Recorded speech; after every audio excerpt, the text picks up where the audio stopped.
Dicen que si dejas de alimentar un fuego, este muere, pero la cultura es un incendio que arde bajo el agua, una llama que no necesita oxígeno, sino memoria.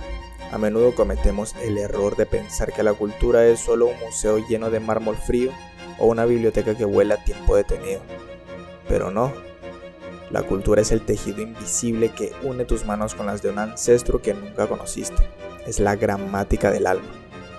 Si la humanidad fuera un bosque, la cultura no sería los árboles, sería el micelio, esa red oculta bajo la tierra que conecta cada raíz, permitiendo que un pino en la cima sepa lo que le sucede al helecho en el valle.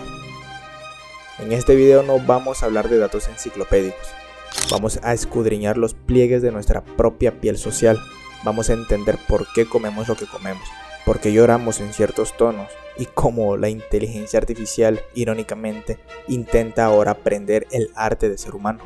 Antes de la cultura, el mundo es puro acontecimiento. Hay sonidos, luces, cuerpos, pero no significados. La cultura surge cuando el ser humano empieza a tejer sentido entre esos estímulos dispersos. Nombrar algo es el primer gesto cultural. Al nombrar, se separa una cosa del caos y se le otorga un lugar.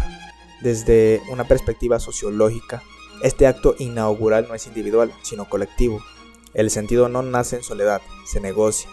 Cada sociedad establece acuerdos implícitos sobre lo que importa, lo que se teme y lo que se considera valioso. De ahí que la cultura sea siempre histórica. Cambia porque cambian las condiciones materiales, los conflictos y las preguntas que la sostienen. El lenguaje es la primera frontera. No solo es un conjunto de etiquetas para las cosas, es el molde donde se vierte la realidad. Cada idioma organiza el mundo de una manera particular. Hay lenguas que distinguen decenas de tonos de verde y otras que apenas separan el azul del negro.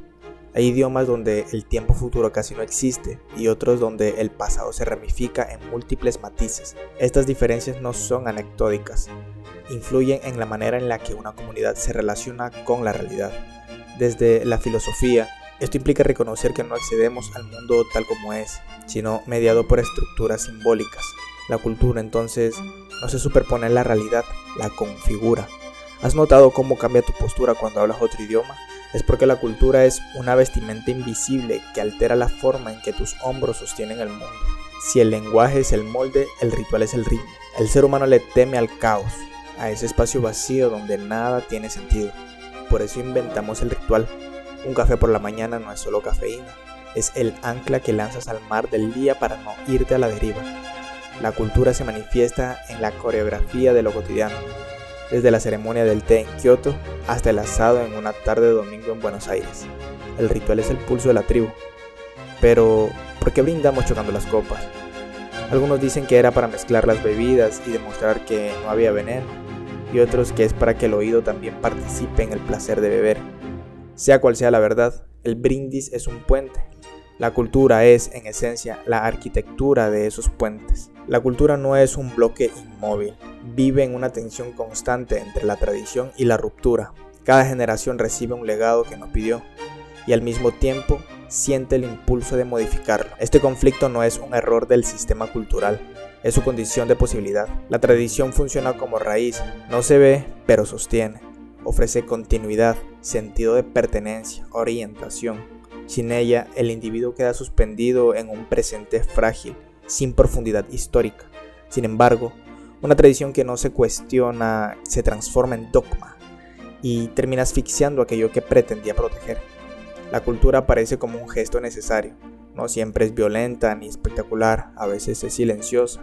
Ocurre cuando una práctica deja de tener sentido, cuando un valor ya no responde a la experiencia vivida. La cultura avanza a través de esas grietas. No toda expresión cultural tiene el mismo reconocimiento. Algunas se legitiman, otras se marginan. Aquí emerge con claridad el vínculo entre cultura y poder. Decidir qué se enseña, qué se conserva en los museos, qué se considera arte y qué mero entretenimiento es un acto profundamente político. Las culturas dominantes tienden a presentarse como universales, sus valores se naturalizan hasta volverse invisibles. En cambio, las culturas periféricas suelen ser vistas como folclore o curiosidad. Se las tolera, pero no siempre se las escucha. Desde la sociología crítica, entender la cultura implica demostrar estas jerarquías simbólicas. Preguntarse no solo qué se dice, sino también quién tiene derecho a decirlo. El arte es uno de los espacios donde la cultura se observa a sí misma. no se limita a decorar la realidad, la interroga. En el siglo XX, el cine se convirtió en uno de los lenguajes más influyentes, precisamente porque trabaja con imágenes cargadas de afecto y simbolismo. Marie-Louise von Franz, discípula de Jung, desde la psicología analítica, advertía que el cine actúa como un moderno productor de mitos. Las películas no solo entretienen, activan arquetipos, ofrecen modelos de conducta, encarnan conflictos colectivos. El espectador no sale ileso de una historia poderosa, algo se reorganiza en su interior. Según esta perspectiva, cuando una cultura consume de forma reiterada ciertos relatos, el héroe solitario, la violencia redentora, el éxito como destino individual, esos patrones terminan influyendo en la conducta social, no de manera mecánica, pero sí persistente. El cine educa emocionalmente, incluso cuando no se lo propone. La tecnología no está fuera de la cultura, es una de sus expresiones más claras. Cada innovación técnica reorganiza la experiencia humana. La escritura transformó la memoria, la imprenta democratizó el saber, el internet alteró la noción de comunidad. Hoy, la cultura digital acelera los ritmos y fragmenta la atención. Se produce y consume sentido a gran velocidad, pero no siempre con profundidad. Von Franz advertía que cuando las imágenes se multiplican sin elaboración simbólica, pueden vaciarse de significado y generar conductas compulsivas.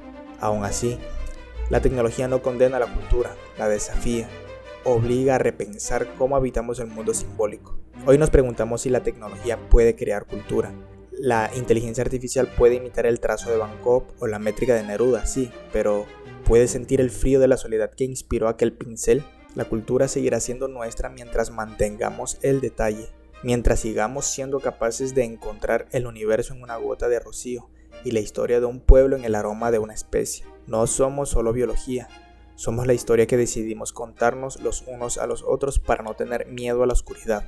La cultura nos ofrece marcos de identidad, nos dice quiénes somos, a qué pertenecemos, qué se espera de nosotros. Pero estas identidades no son esenciales, son narrativas compartidas y por tanto revisables. Cuando una cultura se rigidiza, la identidad se vuelve frontera. Cuando se abre, se convierte en puente. Aquí la conducta humana se ve directamente afectada. La cultura cerrada tiende a reproducir miedo, una abierta ambigüedad. Comprender esto permite entender que la cultura no es solo modificar discursos, sino transformar hábitos, imágenes, relatos. La cultura no es una respuesta definitiva al enigma de la existencia humana. Es una forma de sostener la pregunta sin que nos destruya. Nos ofrece relatos, símbolos y prácticas para habitar la incertidumbre. Tal vez por eso la cultura parece más un río que un edificio. Cambia de cauce, arrastra restos, se enturbia y se aclara. Y nosotros inevitablemente estamos dentro de ella, nadando o dejándonos llevar. Pensar que la cultura es un ejercicio de responsabilidad, porque aquello que imaginamos, consumimos y repetimos, termina tarde o temprano moldeando la forma en que vivimos.